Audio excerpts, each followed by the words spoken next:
Hello comic book aficionados, and a big thank you for checking out my review of Absolute Martian Manhunter #1.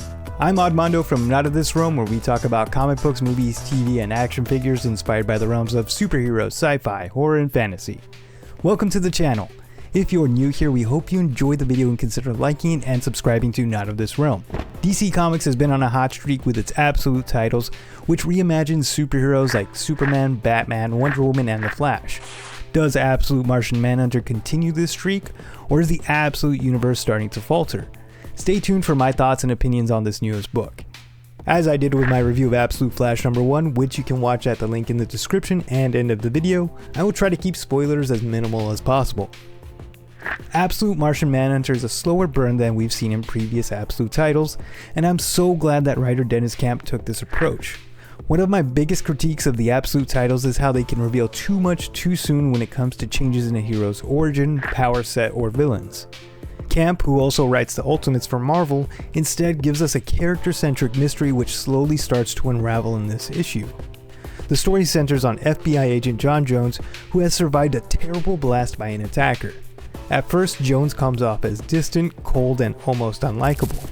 Despite making it through such a traumatic event, he wants to go back to work, so he lies to both his wife and superiors about the severity of his condition. Going against orders, Jones begins investigating the man responsible for the explosion in order to find out why he did it. One of my favorite things about Absolute Martian Manhunter is how Camp moves the plot forward through John Jones's desires and actions rather than having his character's actions be dictated by the plot. There's a definitive motivation that Camp has established very well for Jones that allows the reader to connect with the character and become invested in the story. During his investigation, we discover that the way Jones perceives the world has changed. He sees vibrant smoke in the air and has become more intuitive about the people around him, and he's not sure why. Javier Rodriguez does an excellent job visually conveying how Jones now experiences the world as he goes on this journey. The art style and character design evoke the spirit of comic book artwork from the 60s and 70s, such as any work by Jack Kirby that takes place off Earth, Steve Ditko's Doctor Strange, and Nick Fury Agent of S.H.I.E.L.D. by Jim Steranko, to name a few. Outside of comics, I would compare the sci-fi mystery tone of Absolute Martian Manhunter to the X-Files, Twin Peaks, and even Men in Black to an extent, so if you're a fan of any of these franchises, I suggest giving this book a read. As the story progresses, the art itself becomes more abstract and psychedelic.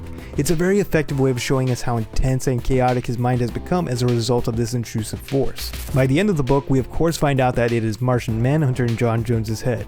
It's an interesting take, since Martian Manhunter typically shapeshifts into a human and takes on the name John Jones. I personally like the surreal character design for Martian Manhunter, but I can understand how it may be divisive among fans. Absolute Martian Manhunter is a slow burn by writer Dennis Camp that's shrouded in mystery.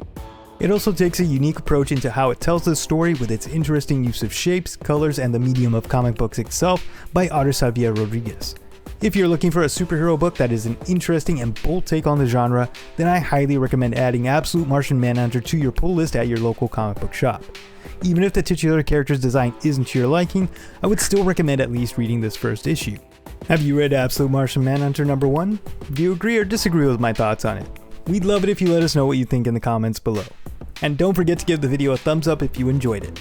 If you're new to the channel and interested in comic books, movies, TV, and action figures inspired by the realms of superheroes, sci-fi, horror, and fantasy, then please consider subscribing to us.